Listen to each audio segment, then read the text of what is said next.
This was the first time I'd heard the term the Virgin Queen used like this. It made me think of the song by the British rock band XTC, and when I was young, it made me think of a certain someone who had never had sex. But this is not a story about any of those things. This is a story about Elizabeth I of England, who was widely known as the Virgin Queen. This was an epithet, a descriptive term used to refer to her.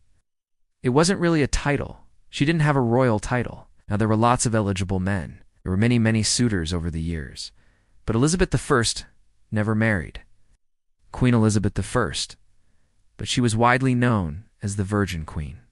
Because of what it says about how women can use their image and their branding to increase their power, Elizabeth I knew exactly what she was doing, made her seem powerful beyond desire, powerful beyond anything except the desire to be powerful, which is interesting.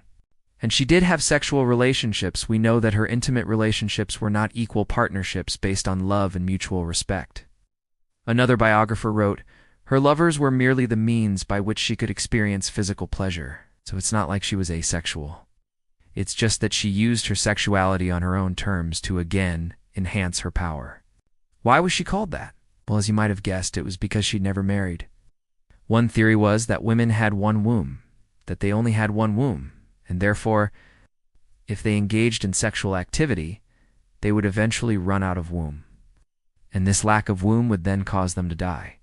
It was becoming more and more influenced by the emerging capitalist class, but the feudal mindset was still very much alive and well. And it's possible that she didn't want to marry because she didn't want to be seen as having a diseased body with wombs all over it, but in various parts of their body, including their armpits and their navels. But I find it fascinating to look at the ways in which women have had to present themselves in the past in order to gain and maintain power. These multiple wombs could then become diseased, and this disease would spread from their armpits and their navels all over their body, and they would die. In this mindset, women were seen as property. They were seen as chattel.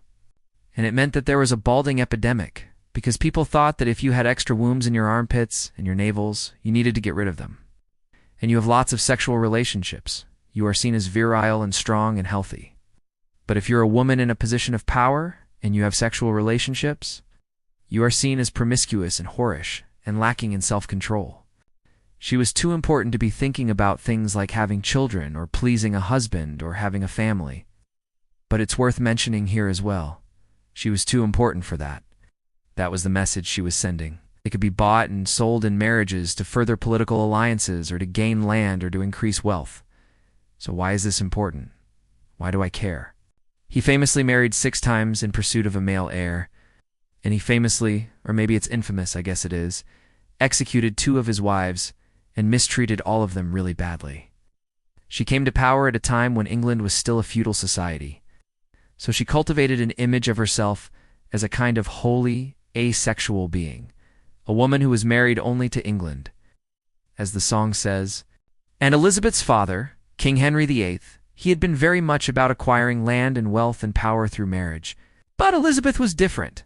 How she understood that in a world where women were seen as property, if you present yourself as something other than property, you gain power. It was part political strategy and part personal branding. By refusing to marry, she removed herself from the realm of personal desire.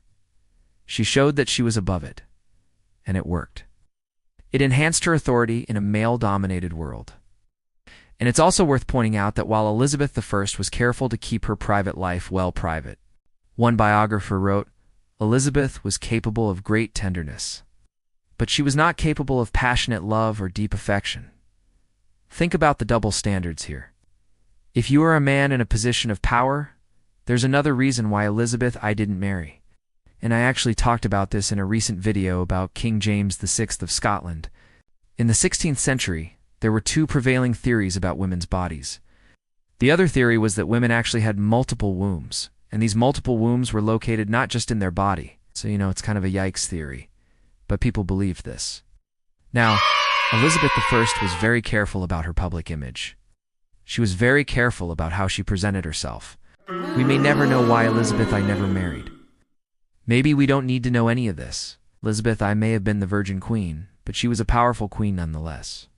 Thanks for watching.